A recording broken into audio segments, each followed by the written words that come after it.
Hey guys, welcome back to another episode of the Typical Skeptic Podcast. I have my good friend Nate from the Voices of Orion with me, and today we're going to be interviewing Rose Erkan. She's an experiencer. I believe she's a MILAB. She's done some amazing interviews on her channel. She's like interviewed James Bartley, for example. So she has a lot of knowledge on the subject. So it might just be kind of like an open-ended, free-for-all conversation, and yeah, we'll see where it goes. But with all that said, thanks to everybody for joining me. How is everybody tonight? Yeah, thank you. Thanks. It's morning here. Yeah, thanks for requesting me to be part of this interview, Rose. That's the first time, and so thanks for putting faith in me. Oh, absolutely. I love your project name. Sorry. Oh yeah. It started out as something where I was like having what I thought was actual contact, but it was from a dumb, and then it just kind of became that, the name kind of stuck. So in a way, it is Voices from Orion, but it wasn't Voices like I thought it was. So we just kind of kept it. Yeah, I know what you mean. Well, the throat chakra is actually in the pyramids. Have you seen the ley lines? I haven't. Well, yeah, I know what the ley lines are, but I didn't know anything about the throat chakra. Like you mean something like throat chakra of the ley lines, or something like that? Yeah, exactly. So that's pretty important. That's why I was like, oh, this guy knows. Yeah, I knew some of it. Like that one I wasn't completely aware of. I mean, I'm sure maybe, I don't know. You'd have to elaborate. Yeah. So like there's ley lines on the earth, and then they're all interconnected. It's kind of like the chakras on our body, and they're really important. Here in Australia, they call them song lines. So it is connected to sound and frequency. Yeah, that's all I know. That's interesting. Well, Rose, how did your experiences start? Because I know you said you had experience with a reptilian, you thought you had some experiences with a reptilian, but like, what got you into all this? Back in 2012, I think that's when I was really into conspiracy theories, and I watched a lot of videos, and I think that really triggered a lot of my awakening. And that's when the Mayan calendar ended. So I think it was all interrelated, but like I find it more like an initiation. So I know there's reptilians, but like I've just made peace with that now, because like we're partially reptilian as well. I actually don't have conscious memories of being a MILAB, but I think I've been protected and shielded.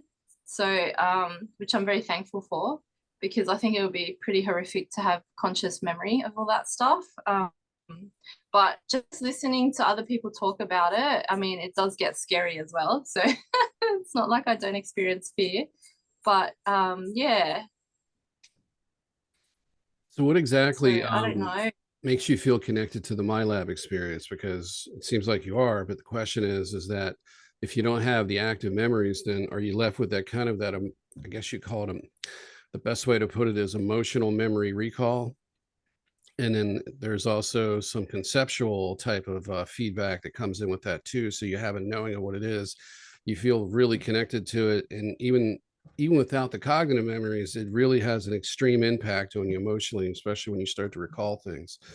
So is that what you're going through? Because oftentimes that'll happen. And from what I can gather is the higher self is holding back things to protect the continuity of you. So what do you think? Yeah. No, yeah, absolutely. Just you talking about that actually reminded me. I do actually have some conscious memories of them.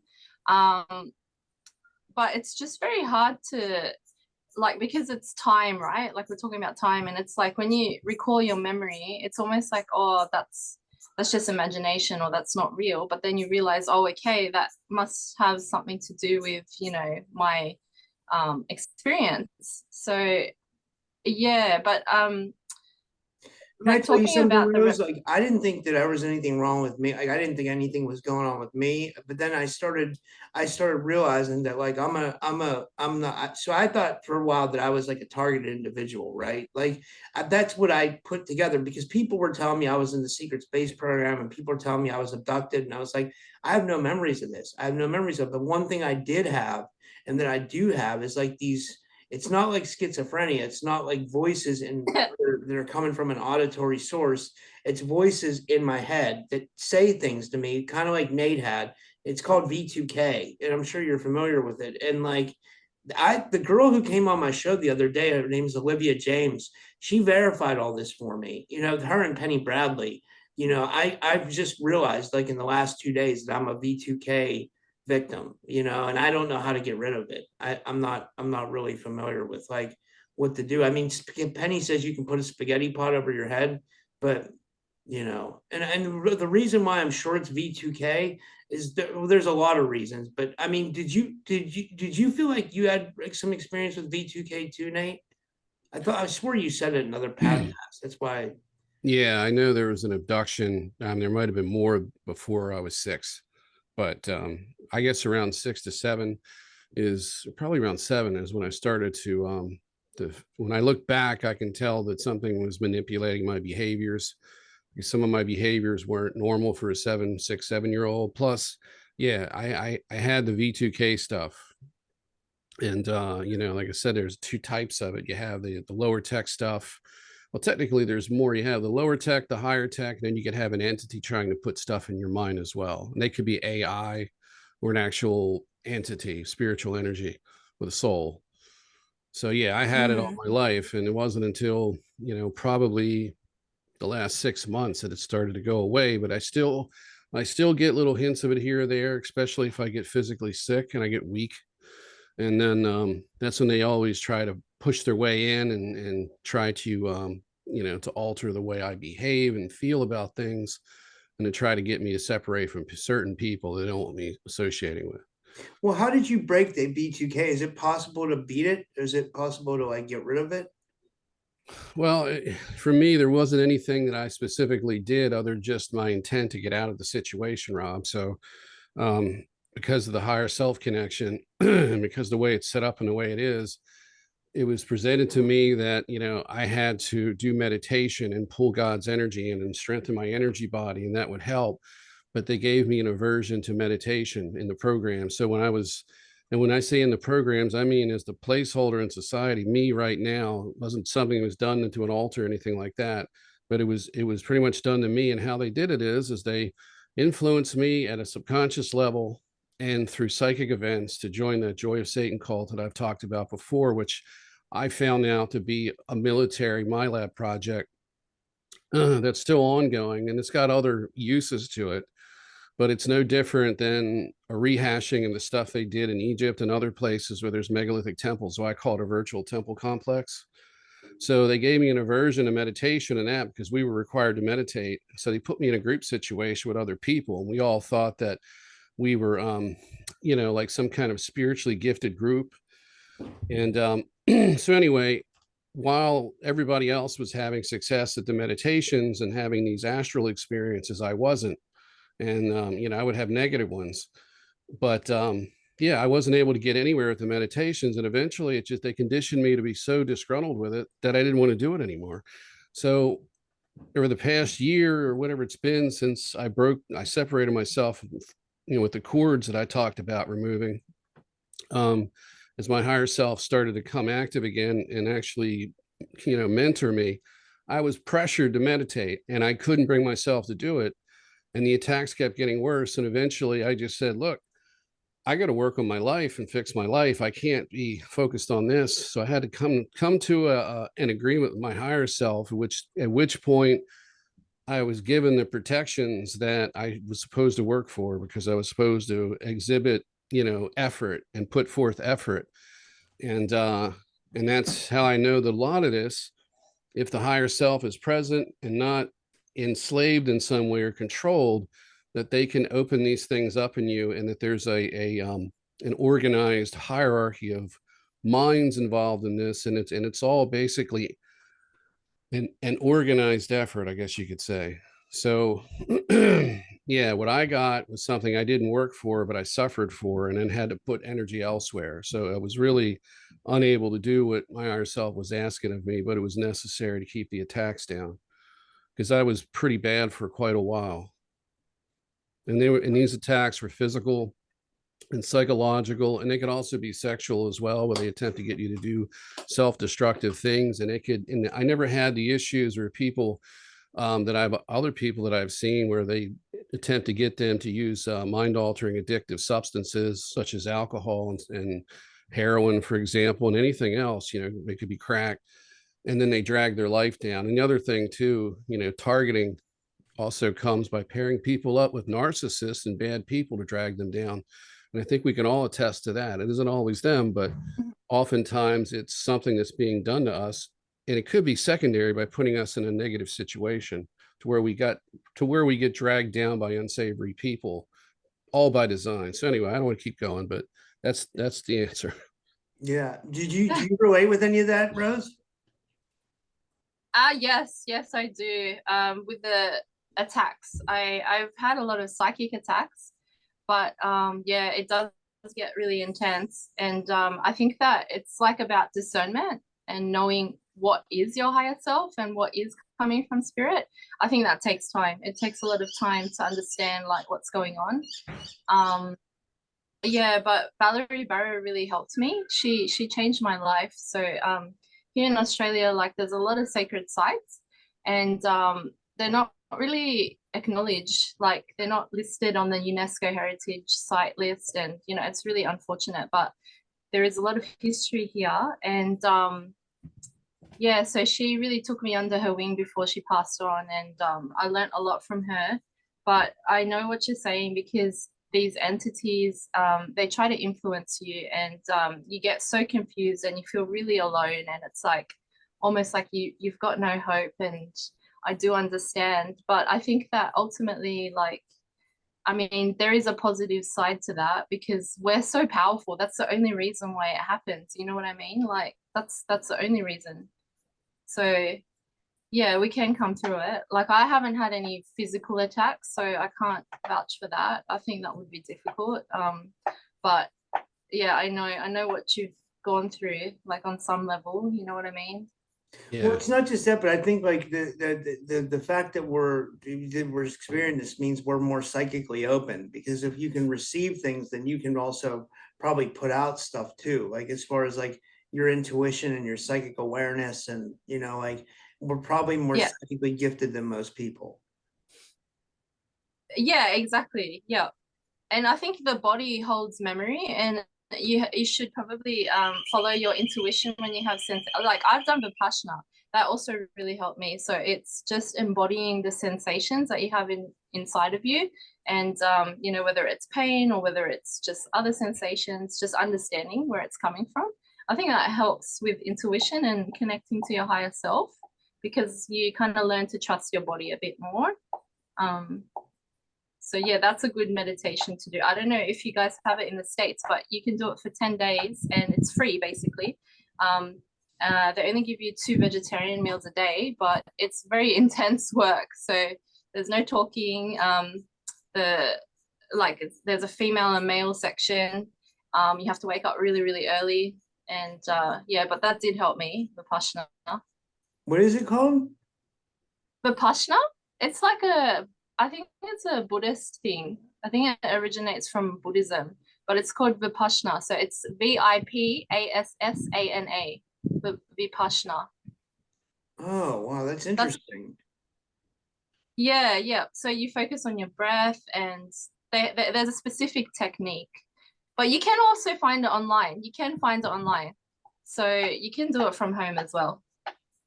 That sounds like the beginning of pulling energy in, because normally it's breath work, right? Because that's what I experience in a cult.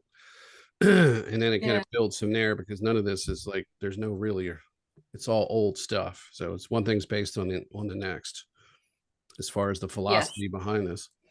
Yeah. I know Priscilla's trying to get me to do Qigong or Qigong, I think I when I talked to Matthew Mordian, he'd recommended that, and I think I had told him about what my higher self was telling me to do, I think, from what I remember. And he was saying that was something similar. And I think Evie Lorgan mentioned to me something similar too, that pulling in, and I think they call it chi energy, which is, the creator's energy that you're pulling in to increase your energy level to kind of like makes, to make it into astral bug repellent.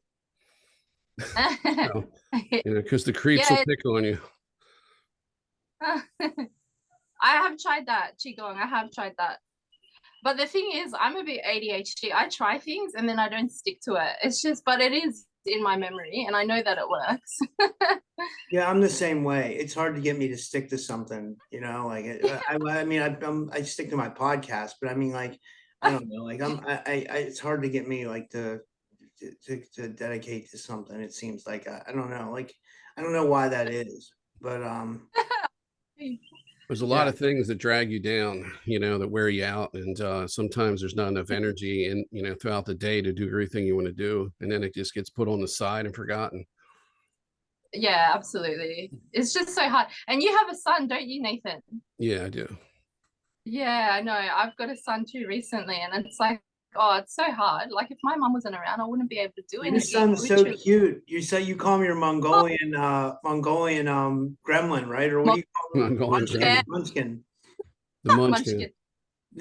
Dude, when I saw your kid, I was so happy for you. I was like, wow, he's a cute bugger. We were really blessed. Like I'm so happy for you. That's awesome. Yeah, I'm happy for you too. Now, take my advice. Don't waste a moment and make the most out of every one, because at some point they grow up and they don't need you anymore. And if you try to be there, they're like, come on, I don't need you anymore. I'm an adult now. And, it isn't the same. So you'll find yourself reminiscing about those days when you can carry your child and take them places and have fun. And it's innocent and there's nothing else getting involved. There's no arguments about politics or anything else going on. It's just pure interaction, pure love. And so don't waste a moment. Oh, thank you. Yeah, I try to connect to him as much as possible because, I don't want to lose so much time with him. But I was telling Rob, I was in hospital for a while. So that really, that devastated me because it was about a month that I was away from him. And I was like, oh, shit, not again. Because I didn't really want to talk about this either, but I have had mental health issues. And that is part of the psychic realm. And I don't want to say, like, I mean, essentially I could say I'm a targeted individual, but I don't want to give power to it so much, because at the end of the day, like, mental illness is just another word for what we're going through in a spiritual initiation way. So there is nothing in the DSM to explain that. So I do appreciate that's mainstream thinking, but I know the reality anyway, so it doesn't matter. But it just, it was hard being away from my son. Yeah. Yeah, but I was gonna say there's nothing to really explain, like in the mainstream psychiatric world, they're not very accepting of like psychic attacks and targeted individuals, and if we tell them that stuff, they think we're crazy. You know what I mean? Yeah, exactly. I wasn't gonna say anything to my psychiatrist, like, oh, I'm getting attacked. It's like, and more times it's more energetic. I think more people that think they have schizophrenia are actually, they're dealing with like V2K or entities. Like, it's either one of the two. You know what I mean? Like, I mean, like, I'm sure there's people out there that like, like, it makes me wonder, like, these people that like walk into a school and like, especially here in the United States, because we're still allowed guns, which I think we should be allowed guns. That's like another whole other subject. But like, people abuse the privilege, and they don't just abuse the privilege, but they go into schools and shoot up schools. You know what I mean? And then the government says we need to take your guns away because of that.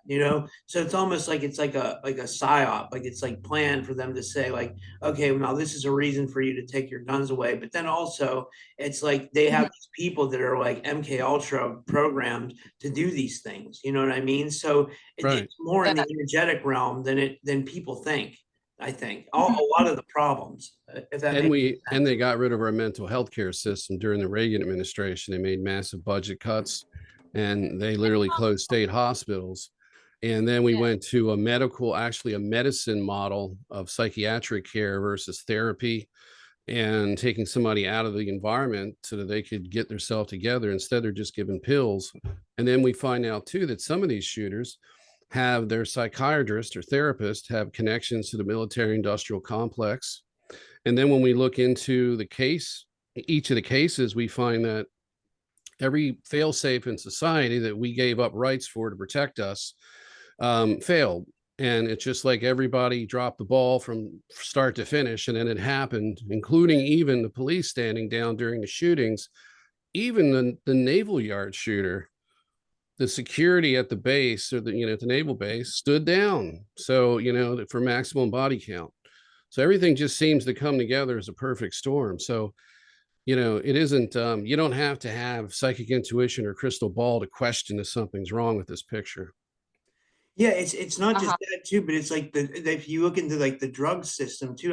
Again, I'm referencing back to that interview I did with Olivia James the other day. She told me that her dad had a high paying military job, but he also, because of that, because of his position in the military industrial complex, like he was hired to do drug trafficking. So he became like a high end drug trafficker, and then he got strung out on heroin. Okay. And then he was so bad.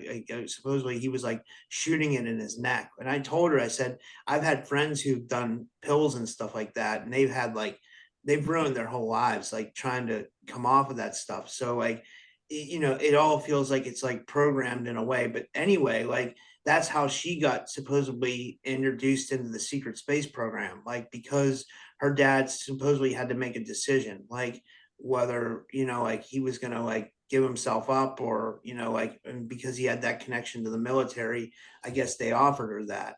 And her story is compelling, man. Like I'm not saying I believe it completely 100%, because there could be holes in it, or I don't know. I don't not believe it, but I don't know, because like you seem to have a deeper understanding of what's going on with all that, Nate. But did you listen to that, and what did you think? Or Just to the point where you ended your description of it, I didn't have time to listen to much further, but that was enough for me to say, okay, because I felt it was pretty much legit.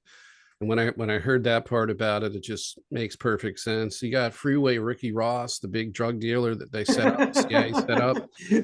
That's the one we know about. That's the big one, that supposedly started the crack epidemic. So when George Bush Sr. held up the bag of crack and said, "We're coming after you," they were already smuggling drugs into military bases and giving it to these people and building them up and using that to fund like the Iran Contra affair and other black budget projects. So the CIA is one of the bigger drug dealers, probably the biggest in the United States, and possibly abroad with other agencies too. So, it doesn't surprise me at all. It's their MO. It is. It's crazy once you start learning all this stuff. It's like that's why I say once you're awake to this stuff, you can never be. I don't know how if I could ever trust the government again. You know what I mean? Like, I guess that's why. Why would you want to at this point? Yeah. I mean, when they don't even trust you to say what you feel. They want to take your right of speech away and clandestinely shadow ban all of us, so we think we have no reach, so we go away and get disgruntled. They don't care about any of us. They care about serving their masters. Yeah, I agree. And do you think that's like reptilian at the top? Yeah, but there's also other groups that are helping. But yeah, reptilian at the top, and demonic above that. And if you want to call them spider beings or whatever you want to call it, above that, it's negative and evil. And it shapeshifts, and it can be whatever it needs to be. Yeah. I'm sorry, about shape. I'm sorry, Rose. Go ahead. We've been stealing your thunder here. We're here to interview you and not chatter amongst ourselves. No, it's good. I don't like speaking that much. I get nervous. But we're going to pull you in and make you comfortable, so don't worry. Yeah, you have nothing to be nervous about. Like with the way we've been talking, this episode might have to go on Rumble anyway. So, but it's fine. It'll still get a lot of views. But it's just like like it's hard to spend time like editing everything out, and then like it's like I have a solution. You start the intro, and then you have the conclusion when you say bye, and you put it together in one short, and you say go to Rumble if you want to watch it, and stop watching YouTube. Oh, okay.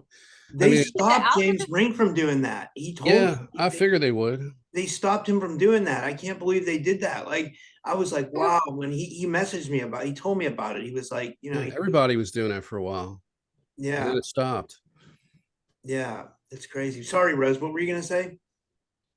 No. I was just gonna say, like, all the shape shifting stuff. I mean, that, like, in shamanic tradition, it happens. Like, we do shape shift, and I don't think we should be so scared of it, because I think we can embody anything. Do you know what I mean? Like, yeah, the negative ETs as well as the positive ones. So I think there has to be a bit more less fear about that kind of stuff.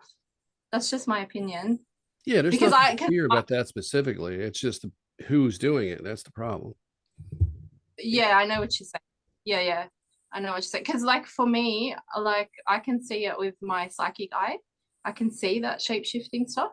I don't know if you both have experienced that. Like, have you ever seen things like in the other dimensions, let's say?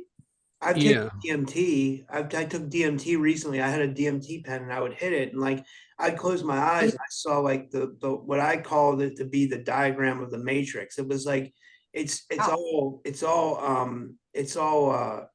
when people say it's holographic, that's what it really looks like. You hit the DMT, then you close your eyes and you just see geometric patterns. That's the best way I can put Yeah, it. Everything starts that's to what I look not real. Like everything that you look at while you're on that DMT looks not everything looks like I can't explain it, and things don't look real while you're on it. And then I did see entities. I didn't have what you would call a breakthrough trip. I know people who've had breakthrough trips who like went to actual other dimensions, but I just saw like the minor stuff, you know. I was gonna say, I also saw that when I took ayahuasca, because there's DMT in the chacruna, I think, in the mix. I saw sacred geometry. Everyone else saw entities and everything like that, but all I saw was sacred geometry. Well, it But depends that's on how the much you take. Like I was afraid to take a lot. I didn't want to do a lot because I was just like I don't like drugs that much. So like you know what I mean? Like I just like I want to expand my consciousness, but just be safe at the same time. So I wasn't aware of like what it would do and stuff like that. So I was kind of like playing it safe, you know? Yeah, totally. I understand. Have Yeah. you done DMT, Nate? Yeah, a couple of times, long time ago. I was just going to mention if anybody here has tried salvia, if you Oh, I've that, heard that makes about DMT look like a walk in the park.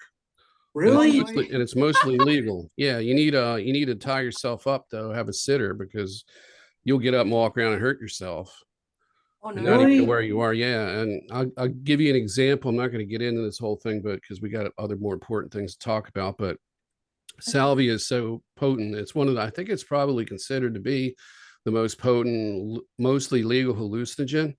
So it's a leaf of a plant called salvia. It's in the sage family, and Oh, they do an extract. So 25x is about what you'd want for like a water pipe size hit. And if you go too strong, you have amnesia. And you don't remember the experience. So and ooh.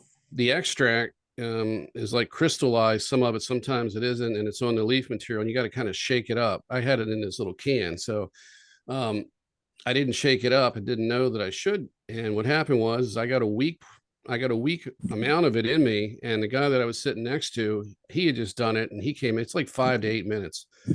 And I did it. And half the room was here. I was in the room sitting next to him, and the other half was in salvia land. And I actually got a chance to see what the plant looked like before I actually saw the plant with my own eyes, because it was in these full blown astral, I can't even say visions. You literally go out of your body or you have no sense of your body. And it's very similar to some of the experiences that I had when they were doing those consciousness simulations under Project Ibis with the cult that I was in, which is another story. But anyway, the king and queen of Salvia land came, and they had this robe. And they looked like clowns, and they had a maroon robe, like a white ruffle, and all these rubies going up in rows. And they were wearing the same dress together. It was like two tent poles sticking up in a circus tent, and those are the two people. And the gown was like, between them, they were wearing literally the same dress with two waistbands. And they lifted the ruffle up of this skirt or dress thing, and they went all the way across my right side, and they smiled at me. And then I came out of it, and I was sweating on my right side and dry on my left. And that's how weird it was. So somehow the brain can turn off the sweat glands and divide down the body when on that drug if the hallucination allows for it. Oh my God. So yeah, That's that's pretty amazing. weird. Yeah, it is. And it shows you what your mind can do if you had control, but you Yeah. don't because the drug is taking place of it. Mm, They call it salvia that's divinorum, right? That's what Yeah. it's yeah, I've heard of it. I've heard Oh yeah. My friend told me about it. Now I can remember. Yep. Yeah, okay. I don't know where to get it from. Oh, he said he got it from New Zealand. Yeah, Yeah, apparently you they can get sell it. it online. Yeah, okay, online, yeah. Because he said you can't get it in Australia, but he got it from New Zealand. Yeah, I was like, Australia, they're really afraid of people experiencing other states of reality where they're not in control of the propaganda stream. yeah, absolutely. Satan forbid they may find something in salvia land that tells them we're lying to them. Of course, they would say Satan forbids, not me, Yes, or maybe Lucifer.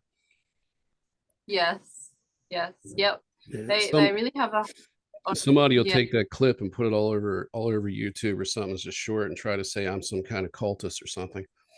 Oh no. I heard they're having lockdowns again too. I heard they're having lockdowns up in Canada. That's what Priscilla told me. She said that Oh, they're starting lockdowns. Like I was like, I think something about the kids for school or something like that. I was like, wow. Like I was like, I hope it doesn't get back to that again. You know, I really don't want it to yeah. go. Yeah. Well, they were wearing masks. Yeah, they were wearing masks again here in the hospital. And I'm like, why? Just out of nowhere. I mean, oh, it's so annoying. I really hope they don't go lockdowning everything again. That's shit that I'm still traumatized from the first time. I literally had so many fines because I refused to wear the mask. I was just like, nah, I'm not wearing it. Yeah. That's what I did. I found these mesh masks on Amazon for like $2-3 a piece, and they're just like they look like a mask from a distance. So you get right up, then it's just Yep. a mesh. Oh, that's smart. And you can breathe. And people who are working in places are just they're so sick and tired of wearing it themselves that you're not going to go the extra distance to be the a-hole and try to make you put something else on. But I did. My wife went into a store and the woman behind the cash register complained to the other person working there. She goes, "Oh, now they're wearing fake masks." They never said anything. Oh, But so I they will know say that. this: you can go barefoot now, pretty much anywhere you want after COVID, because people are so fixated on COVID and mask and all that shit. They don't care what's on your feet. In fact, they don't even care about the mask anymore. They're like, screw corporate America. And by the Yeah. way, the major cause of lawsuits are high heels, not bare feet. Why is that? I've been back. Huh? Why is that?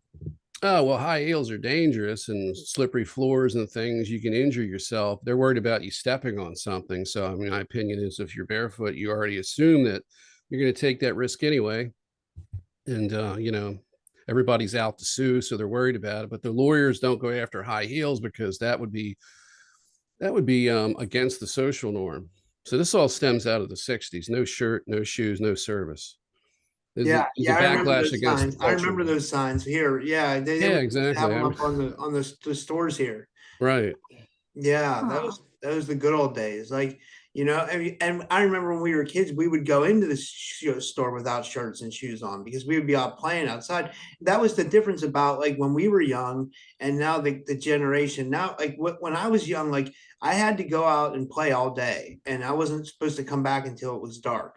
Now kids are home they're on their computers. But again, some people think that's a good thing. Some people think it's a bad thing, like there's a technology age. Maybe it's easier for Project Ibis to get you at the house than it is down at the park like they got me or something.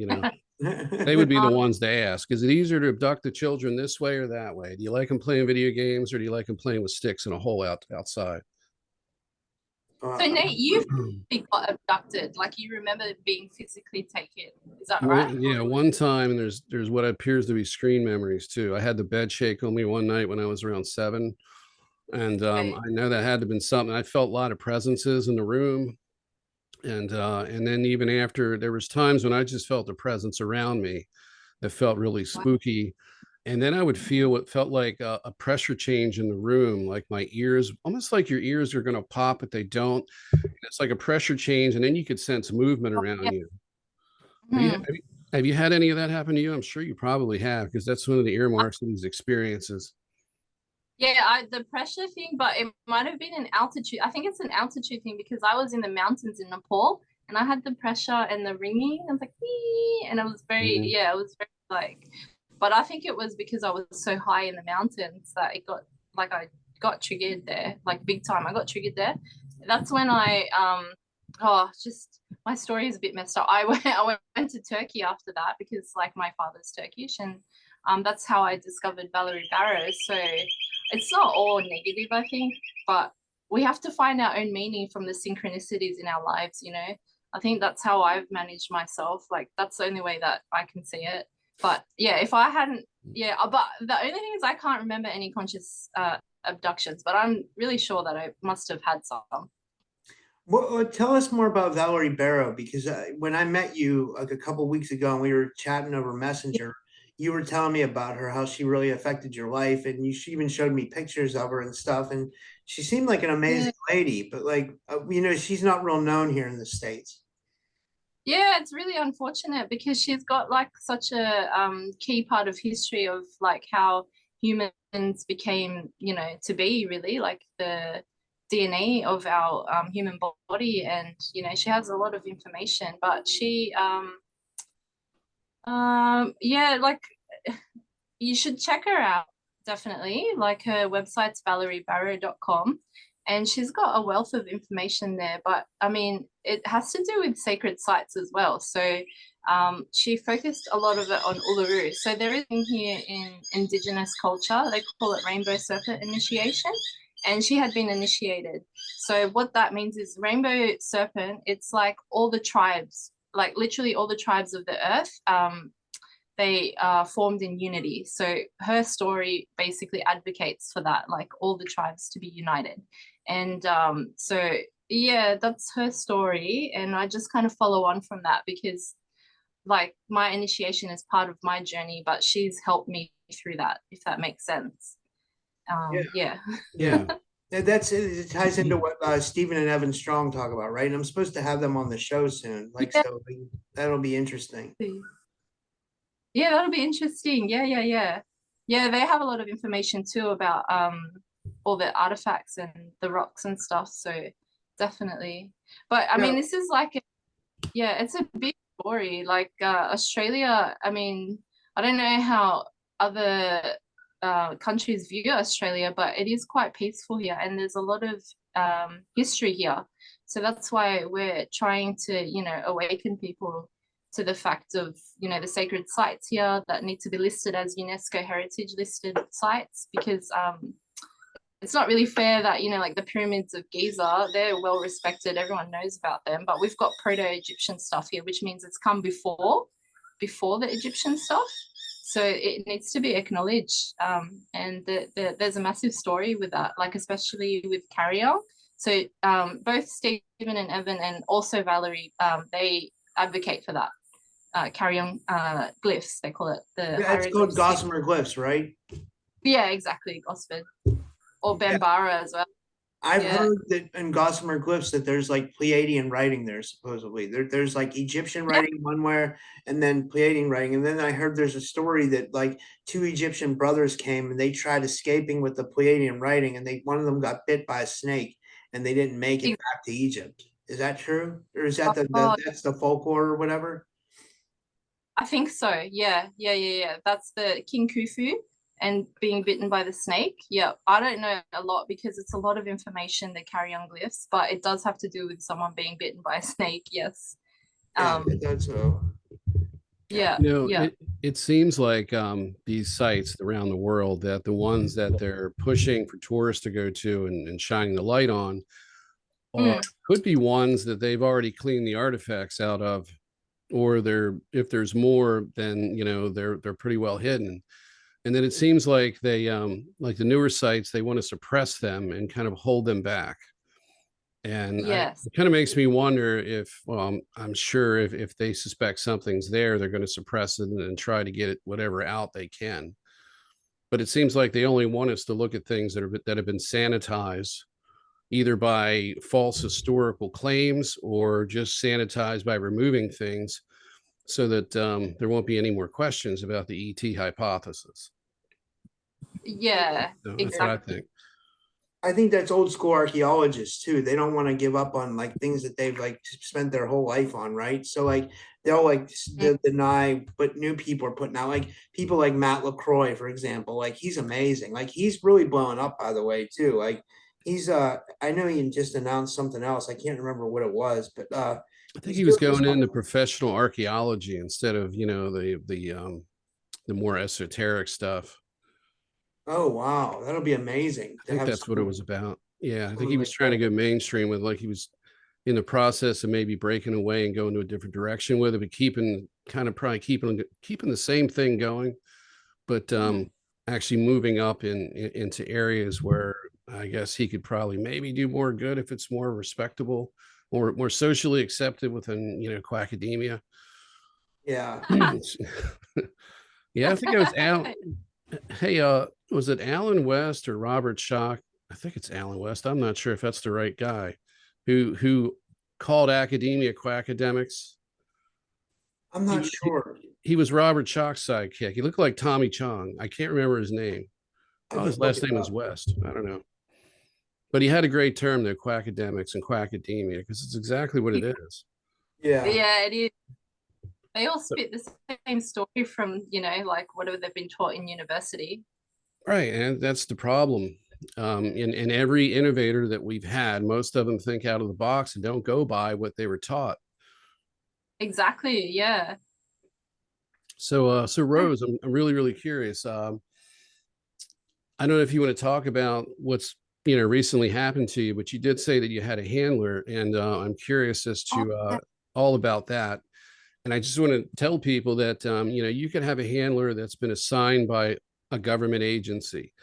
One of yeah. these programs, for example, you could have, but you could also have someone, and this is more of a less structured version of a handler, but they, you know, if you have guides that you know, give you erroneous information, Mm. or other ways, they could pair you up with somebody who's highly toxic in your life, such as a narcissistic person, and then that drags you down, and that essentially neutralizes you as being an agent of change. So anything you could have done for society, you're now stuck doing it for the narcissist, or, you know, trapped in that relationship. So there's more than one kind of Oh, handler. There's the official one, and then the, you know, the unofficial variety. And not every oh, narcissist is a handler. So that's a yeah. disclaimer. It's not a blanket statement. That's interesting. Okay. Yeah, I haven't heard about that. Yeah, I mean, like, look, I I would call him a handler. He is a handler, but you know, like I've just come to terms with the fact that, you know, I can't blame him. Like, I mean, I've gone through a lot, and he has supported me regardless of trying to manipulate the situations. He is highly manipulative, but then I realized I'm quite highly manipulative too. So it's ultimately about like what I wanted from the relationship. I mean, I've just tried to heal a lot of that stuff. So originally I had met him, and like I wasn't conscious of it, but I do feel like I probably have met him from a program, like an SSP program. So I'm still not 100% sure, but I have a feeling about that. And I've just come to terms with it because, you know what, we made peace. So I was like, he's not that bad. I mean, I was able to walk away from the relationship in a peaceful manner, if that makes sense. So, I mean, I obviously it was a codependent relationship, as most of the handler relationships are, I think, because like I kept going back and forth, back and forth, back and forth through trauma. But because he did hurt me, but ultimately I still love him, like, and he's a friend to me still, you know, like he's not all bad. And you know, I don't think I've experienced the worst of the worst with him. Like, you know, I'm no like Kathy O'Brien or someone, you know, like she's experienced a lot, like in terms of mind control. Like I feel for her. But yeah, I just like in my life made peace with the fact that this is a reality, and just move on from it, really. Like, yeah. Yeah. So what is going on in your life that is out of the ordinary at the moment? I mean, what are you going through present that's like number one on your list? Look, my priority is my son. So if, you know, that was the thing. He wanted to take him, you know, like, but I said no, that's my priority. So we did make an amends with that. But I mean, like, not really anything else. I'm actively working on sovereignty here because Australia is really it is sovereign land. We've got a lot of tribal people here that work for that, and I'm an advocate for that. So that's another priority of mine, I guess. But other than that, nothing else. Like, Oh, I was I know. referring to the strange stuff that we talk about here, things that would be connected to Oh, programs, abductions, anything else. I mean, that those okay. two things have so many other things that are plugged into them. So it's pretty much a wide cornucopia of things. Yeah. Okay, so for that stuff, like I find discernment really important. So I come back to the body, I come back to like what am I being told, you know, and whenever something comes up obsessively, I think like, okay, why am I being told this? Like what's going on and why am I getting attached to it? So I always try to find meaning in my life, like whether it's right or wrong in the end, I don't know, but I just keep going as like an initiation kind of thing. And I Mhm. just that's how I've gotten by in my life, really, like just trusting myself and my instincts. And you know, like having a mind control handler really empowers you because you realize how powerful you are, you know. And I don't really want to call him that because at the end of the day, he did, like, we had a relationship and I did love him, and you know, he supported me in a lot of ways. But yeah, I shouldn't have said that. Like, I think I recently came to terms with that. So it's just a process, you know, it's a constant process. Once you understand it on the emotional level and you can express that, then I think that's when you are healing. You know what I mean? Yeah. Yeah. And are you speaking in regard to sorting all this out and trying to find where normal things end and the strange begins and so forth? Is that what you're talking about? Because there's so many things that go on in your life that, you know, and this is where it gets difficult for the person being targeted because they don't, you know, the whole goal of those targeting you is to keep you in the dark about what's happening to you. So you blame unusual things on something mundane and normal that everybody's going through, and then sometimes you'll blame something that everyone's going through on the, you know, the fantastic. So you're constantly trying to play detective there. So I think that's what you're saying is you're just trying to sort these things out. Yeah, absolutely. Yeah. I mean, because normal life kind of stops you from thinking deeper. And then that's when you're like, oh, I need more time to think about this, right? So that's when you're kind of in the detective mode. So just kind of managing that and then just trusting yourself that, okay, maybe I won't know exactly what it is right now, but it's okay. I'll just come back to it later. That's how I see things. Yeah. And then I've had weird stuff happen all the time. Yeah, like missing objects and like just weird stuff. But you come to terms with it, you know. Like I just feel like, you know, it's not a physical reality. And then when I get upset and find out like I've lost something, then I go, okay, if that, like, it must be somewhere because this is a so-called physical reality, if that makes sense. So I just go back and forth in my mind and try to make amends with myself. Like, you know what I mean? I don't know how to explain that. I think we all do that. You know, physicality is kind of an illusion here.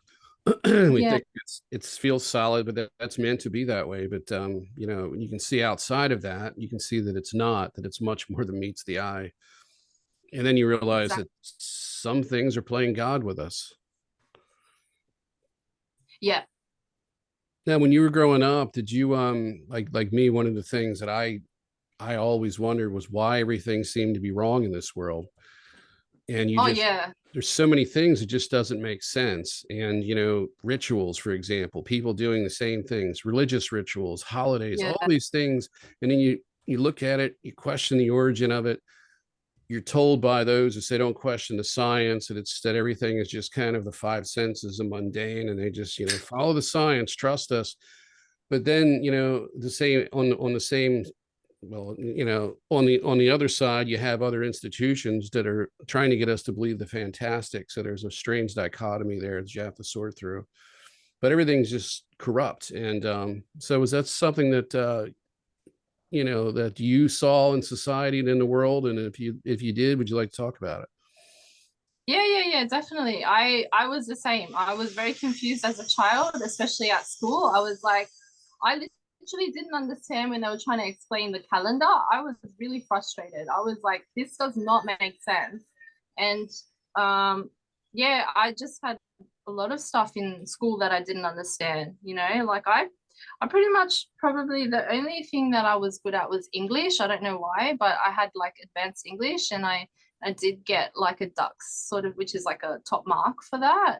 But other than that, like I hated mathematics. I couldn't understand that because like I just realized over time it's skewed, like it doesn't make sense. Quantum physics makes sense, but mathematics does not. And yeah, there are other things that just piss me off really. I hated high school. I literally hated it. So yeah, I know what you're feeling. Well, you should have went to a Yeah. Catholic school for a couple of years. That would have been, you'd have another set Oh, of gripes for that one. oh Yeah. yeah, I know. I've heard.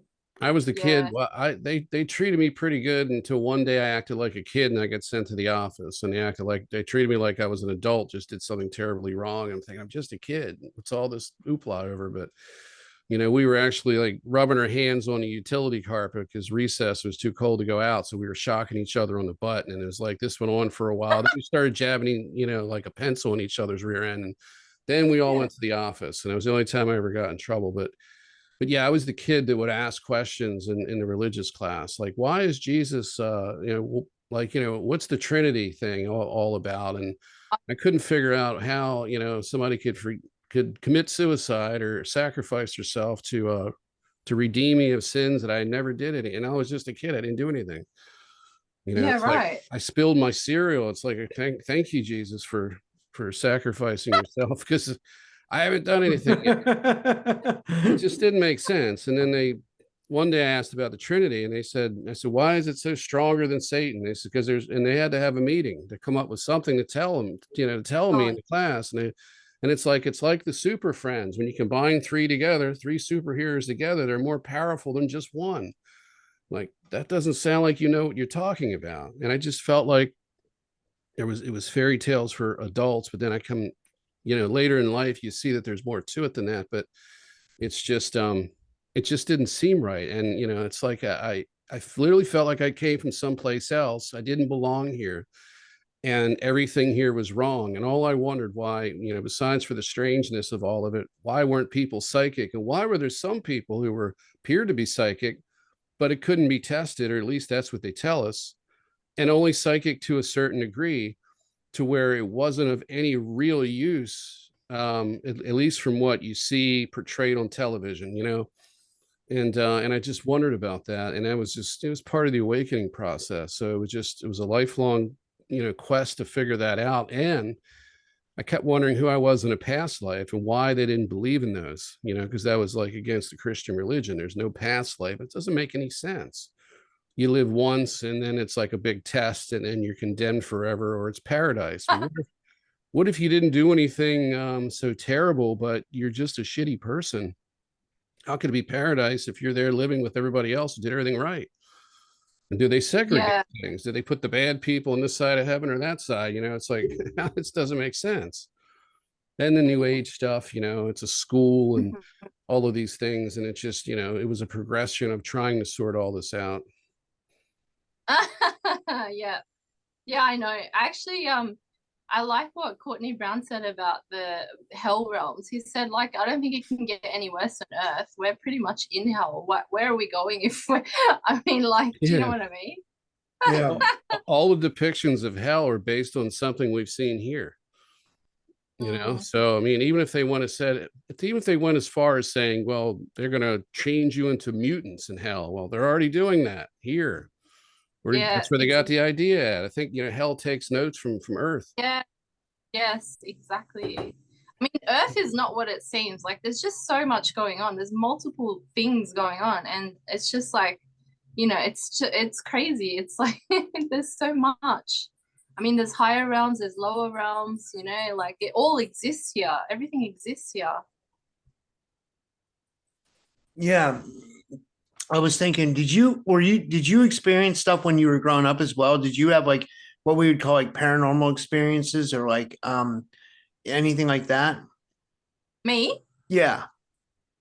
I can't remember. This is the thing. I can't remember my childhood, so I must have. Oh, this is the thing. I wish I could remember.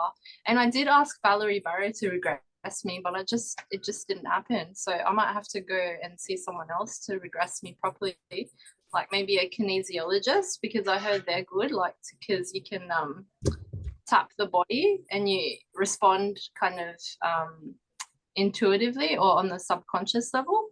So you don't know like whether it's true or not consciously. It's just coming out unconsciously, if that makes sense. But yeah, I don't remember. But you know, as far as I know, I had a loving family who supported me, and you know, thankfully for that, because I wouldn't be who I am without my family as well. So, but yeah, no, I just can't remember. I'm sure I have. Have you spoke to a psychiatric professional as to why you can't remember? Because I've heard other people say that have been victims of these types of things, and you know, they'll have like massively long amounts of time that are missing in their childhood. And I'm the opposite of that. I can remember even what type of food I didn't like as a baby and getting changed and things like that, and even going back to about a year old, maybe a little before that, which is unusual. But you know, that was something that I believe, you know, they had to have made me remember for a specific reason. I'm talking about the programs. And I think it was to kind of, from what I've gathered and what I understand now, it was to kind of co-opt me into a false awakening, to stop me from waking up, because they couldn't do that. So they had to co-opt me and put me into a false awakening. So I don't know. So well, that really sucks because we can't talk about anything. So what do you think that is? Because normally, oftentimes that's a sign of childhood trauma, but you said you had a good upbringing and so forth, and you have loving parents. What do you think is the reason that you can't remember? No, like I have no idea. It could be rape. Like I do have a feeling that my father raped me. I have a feeling that it happened at 2, but like it doesn't exclude the fact that we're a loving family, because I know that that doesn't come from, I mean, obviously it's not a good thing to do that, but my family provided for me at the end of the day. And it could be because of that, because when you do get raped, your mind gets fractured, right? Like, and you don't remember things and you're more susceptible for mind control. That's true. But when you forgive, I think that's a really high frequency and you're able to heal. So it doesn't really matter what's happened to you. You can progress from that. You know what I mean? Like, so that's possibly happened, I think. Yeah. Because now that I think about it, one of the people that I was thinking of who told me that he couldn't remember a substantial portion of his childhood was physically and emotionally abused by his father and his mother. Yeah. I don't know what the extent Oh, his mother was, but at least the enabler of the situation, and where he would punch in yeah. the head. I mean, can you imagine punching your child in the head? It's sickening. And yeah, so it often is a sign that that some abuse has happened. And another thing too is that under Project Surrogate, which is the part where they do the soul fracturing and then they put you into a container body, like after you've been abducted, once they've hijacked you, your first Yeah. who you are when you first got abducted is the societal placeholder, but that version of you gets recycled. They'll terminate you and replace you, so you'll die of a heart attack or something that they caused, and then they take the soul and they put you back into a new body essentially. So it just recycle, and then they take fragments of you and they use you. So as long as you're alive, apparently, and controllable, and those silver cords are connected to the altars to your soul, they've got their asset, and their asset is somewhat safe. But what they often do is they will put you into an abusive family. In my case, it was a broken family situation. It could have been really abusive because my father was, when I was a year old, he was so abusive to my mother that they split up. Now, my mother had me when she was 17. So I was a child of a 17-year-old runaway. that left home because her parents got divorced. And then her mother remarried a police officer who was narcissistic, and his father was, and he was abused as a child. So, narcissist, it was great for 6 months. They rushed out and got married. And then all of a sudden, this other side of him came out and he started drinking like he normally would because he kept that hidden and probably stopped for the most part. But then once the guard was down, he became himself, and then it became an abusive situation. So she ran away. I think somewhere in there, I was conceived, and then it went from there. And then I was raised by my grandmother in the household that my mother ran away from, but it was better than what it could have been. And so there was a lot going on there, but there's other people have had it far worse, like my friend that I mentioned getting punched in the head, for example. And then, there's plenty of other horror stories that, you can hear. So that's one of the earmarks of this kind of stuff. I'm not saying that that was done to you, because I don't want to put thoughts in anybody's minds. It would have to resonate with you, but that's one of the things that they do, and they do that to control you. And I know. the more trauma they can apply to you, the more susceptible you are to manipulation. All this seems to be basically trauma based, whether physical, sexual, or emotional. Yes. And I think that we've got like past life trauma as well, coming from Atlantis specifically, because I think this cycle is about to end, and a lot of souls have come in, that are Atlantean, all Lemurian, and they've got trauma still. And it's a very hard thing to explain that to a psychiatrist. Like, I've got past life trauma. You know what I mean? Like, you need a pill for that. Yeah, exactly. And the pills don't work. I mean, they're supposed to stabilize your mood or whatever and stop the voices in your head, but they just don't work. So I don't know what the industry is about, really. It's about making money is what it's about. And like I was saying earlier, here in the United States, they closed down the hospitals, most of them. They kept a certain number open because they cut the budget until they eliminate it. And then the private hospitals, have to have insurance for that. And the insurance gets cut back. Less money is paid out for therapy. And we're at the point where it's just, if you feel bad, you're depressed, we give you a pill for that. If you're anxious, we give you a pill for that. And whatever pill doesn't work, we'll just send you to the pot dispensary so you can medicate with that. And if you choose alcohol, well, there's, jail, DWI, drug classes, AA, all sorts of ways to get you, put you through the money mill, but not get you any help and not solve the problem. Oh, no. Yeah, he's exactly right. I agree 110%. Like that whole DWI, DUI racket is like, once you get in that shit, man, I've had friends who had like DUIs and they lost their licenses for years, and like it just like ruins your whole, like that's really bad. Like, and it's all a racket, you know what I mean? And I feel like something more demonic is going on with the pharmaceutical industry. Like, it's not just money. I feel like that they're actually, taking a concerted effort to poison people as well. You know what I mean? I really, I don't have any proof of that, but I that's what I think. I do. If you look at the insurance company statistics that the insurance companies use for the overall basically the overall amount of death in the world, you'll see it's up 40%. And it coincides with the introduction of something that I can't talk about. Something we all know about, and it has something to do with a V and a lockdown and other things like that, a medical procedure. So we've got a lot more death now than we had before, but it took a little bit. And the virus itself has like, I've got it. I've been sick for over 2.5 years, I think. Something like that.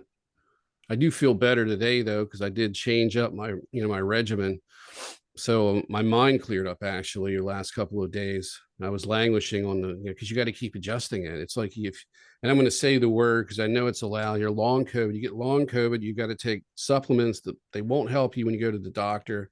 They act like you've got, like, I guess, leprosy or something, or the Black Plague. It's like, if I treat you, I'll lose my license. I just what are you doing for it? Okay, well, keep doing it. And that's what I was told. But I mean, you have to keep adjusting it, because it's as if the bioweapon is designed to adjust itself. So after you've fought it back a bit with a certain combination of supplements, you're good for a while. but then it comes up with a comeback, and then it comes back and it starts to creep up. You blame it on something else, and then before you know it, you're like, man, I'm sick again. So if anybody notices there's a difference in me, it's because I've added a few extra pills per day, you know. So So is that for corona? Is that what you meant? what's that? Is that for corona? Yeah, coronavirus. I don't have the bottles down here, but it's a pineapple extract capsule and something called NAC. It's I think N-acetylcysteine. Yeah. And the pineapple Yeah. extract capsules do nothing by themselves. You got to add the NAC. And then I had to increase the pineapple extract to 3 capsules. I tried the NAC, increasing that, it didn't do anything. But it was like 2 days later after increasing, and I felt a significant difference. And there's a little bit of brain fog going on that I wasn't aware of too. And that's one of the problems. So I woke up today feeling better, and my ankle stopped swelling, and I was able to walk on it right. So it's just, okay, this will go for a few months, and then it'll change, and I'll have to do something else and add something, take something away, reduce this, increase that. Yeah, well, at least you're fighting through it though, man. You know what I mean? And you're doing it the right way. Like you're doing it the best way you know how, you know, like it's like, yeah. Every day I have, you know, chest pains and things that, you know, that it's pretty much from that. I haven't noticed that's gone down yet, but maybe it will. yeah. Yeah. I had it once and it wasn't that bad. Like I was real sick for like maybe a month, and Nikki was too, my ex-girlfriend. We both had it, and we got it at the same time, you know, and that was just like, you know, it was like one month thing, and I was it. I didn't have it after that. I probably have effects from it now because I vape and stuff, but I don't notice too much, you know. What I notice more is like constant pain in my liver, like, but I don't know. And I didn't want to go through mainstream medical, but they haven't been able to find anything with that. So I don't know what it is. It could be just me like storing anger there, because I notice I get really triggered by things. Like, you know, like I'll get triggered by like the slightest thing. I don't know why, you know, but I just do. Probably because of like my situation in life and stuff like that. So I get frustrated really easily, you know. You're under pressure all the time. Everybody is, and things get harder, the pressure goes up. Yeah, that's exactly it. Yeah, that's exactly it. They've engineered society to be this way. I mean, you know, extraterrestrial societies, the good ones, don't have a money system to where you're in debt. It's a different type of system. You know, we have the technology to do these things, and they've shelved it. And they don't want people prospering. They want people sick. They want them in debt. They want them stressed out and fighting with each other and unhappy. And that's what they want. And that's how they get rid of a whole civilization of people slowly. It's like a soft kill program. Yeah. Well, this is definitely going to go on Rumble, I guess. You know, yeah, this is going on Rumble. I'm sorry if I did that. It seems like it goes to die on Rumble. You know. Can I post it on YouTube? I'm sorry, what? Try, right? Can I post it on YouTube? I can try, right? You can try, but it'll get taken down, probably, most likely. It'll get taken down because there's multiple things we said throughout the whole thing that, like, all of us, that we've all said that'll get banned. You know, they're very. I gotta watch because I still have a strike till December 27th. So, you know, I can't. I gotta watch. If I didn't have a strike, I may think about posting it, but until that first strike's gone, like, I'm not, you know, taking any chances. You know, no, that's fair. I'll give it a go. I'll try and post it. No, I hate to use you as the guinea pig, but you know, if you want to sacrifice yourself, you'd be like this when you're going the speed limit and somebody blows by you. It's like, thank you for preoccupying the police for me, because now I can just go and be unmolested on my journeys. Oh yeah. I mean, that is literally what it is, especially during the age of pot prohibition. When somebody's speeding, it's like, thank you for volunteering to get busted. Yeah, I know. You know, you ride by and you light up and you wave, and he's like, they're out there, like they got their hands out and they're being searched and everything, and you know, like, better that person than me. That's true. But really, as a public service announcement, if you really have something against the police, don't speed, because that takes out their money out of their pocket. Not that we need to defund the police. I want good police, but we can't have the police being an enemy of the people and, you know, this nanny state I mean, we need to have speed limits and rules and everything, but when it's really all about making money, and that's really what it is, and then you incentivize, you take the police and you say, all right, a third of your funding comes from speeding tickets. That's like funding your healthcare system on cigarette taxes. So as long as people keep smoking, we'll have affordable healthcare in this country. Okay, great. That makes a lot of sense. You can tax McDonald's too, this is what we're going to fund. And actually, when they were trying to reform healthcare here in the US under the Clinton administration, they proposed taxing cigarettes. So then they'd be telling you to smoke up. Yeah, I know. I remember, but I know you're younger than us, Rose, but like when Nate and I were like young, like that people were able to smoke on airplanes. Like it's hilarious. Yeah, like, people... I know. I wish I was in that era. Like you could smoke indoors in airplanes. Like there was burn holes in plane seats. That's all right. It was ashtrays in the armrest and stuff, and then when if you didn't smoke, right? Like I had an allergy, so I couldn't be around it. But if you didn't smoke and you went to a restaurant, they're like, "Is there you ask for the non-smoking section, and they'll put you in this annex little area where the waitresses never go, and you have to get up to get help. It's like, hey, I was on my way to the bathroom. Can I get napkins, forks, knives, ketchup, and a spoon, please, and a straw? Oh yeah, we'll get there. Meanwhile, it's a big party going on in a fog. It's just like people are immersed in like this fog, and everybody's laughing, and you're by yourself, and you still smell the smoke. And then when you're a kid, you sit at the table, right, Rob? I mean, you probably had this situation where you sit at the table and you don't smoke, but the adults do, and you're looking around in the other tables, and they've got like 10 or 15 cigarettes put out in their mashed potatoes, and 2 burning in the ashtray, 1 in their mouth.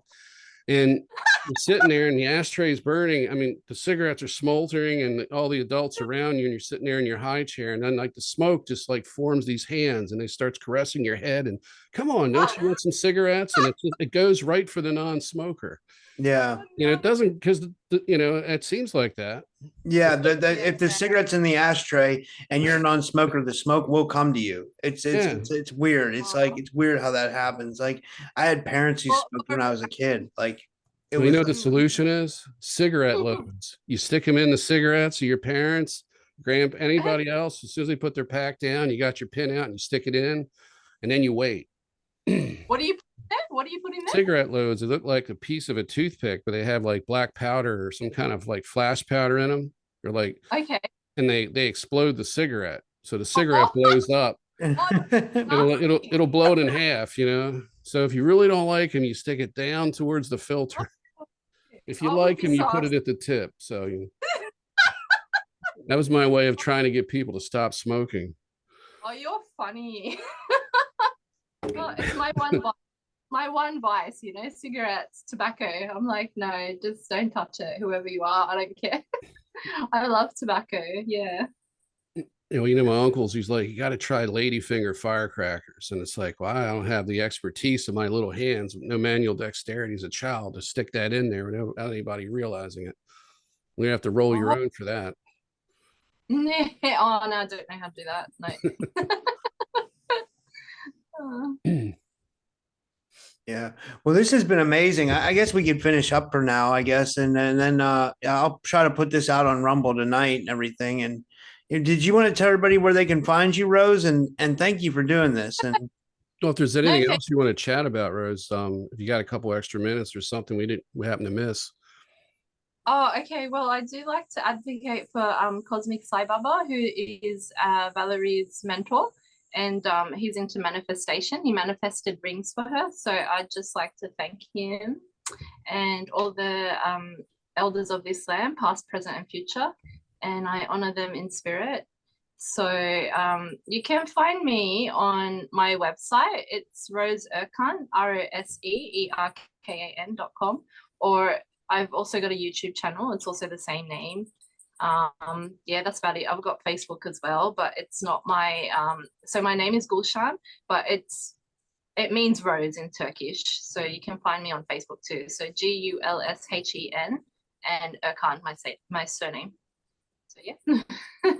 Actually, I wasn't pronunciating it right. So it does it actually. It's a nice name. It's a lovely name. It's but I was saying to Rob, I said, it sounds like a beer, you know, it's like a Dutch beer or something like that, you Does. know? And Nate, do you want to tell everybody where they can find you and stuff? And Yeah. Telegram, Planetary Consciousness Project, Rob's Telegram group, the Typical Skeptic podcast, Haujean Contactee Channel, Voices of Orion Project on Rumble. And that's it for now. There's a website, but we haven't really done anything with it other than use the email address. So that's it for the moment. all right, guys. Well, this was fun. I thought this was fun. I thought it went well, and thanks everyone. And until next time. Thanks for Okay, joining us, Rose. Thanks, Nice to meet Rose. you, Yeah. by the way. Yeah, thank you. Nice to Love to meet you you all. guys. Or nice to meet you, Rose.